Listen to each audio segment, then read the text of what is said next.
Hello বন্ধুরা, শুভ দুপুর। তোমাদের নিশ্চয় খাওয়া হয়ে গেছে। এখন আমরা খেতে বসছি। এখন কটা বাজে গো?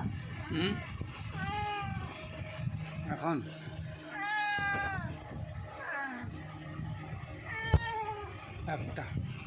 এখন একটা বেজে গেছে। আমি রান্না করে উঠেছি। মেয়ে তো খেয়ে স্কুল বেরিয়ে গেল পরীক্ষা দিতে। তোমার দাদাভাই খিদা পেয়ে গেছিলো, তখন আলু সেদ্ধ ছিল, উচ্ছে ভাজা ছিল, মুসুর ডাল ছিল, খেয়ে নিয়েছে। এখন আমি খাবো, কেন রান্নার লাস্টে আমি খাচ্ছি। দেরি হয়ে গেছে বাজার থেকে আনতে, তো রান্না তো করতেই হবে। আমার দেখো ভাত, উচ্ছে ভাজা, পেঁয়াজ কাঁচা লঙ্কা দিয়ে উচ্ছে ভাজা, আর এটা হচ্ছে লোটে মাছের পকোড়া। দেখেছো লোটে মাছের পকোড়া?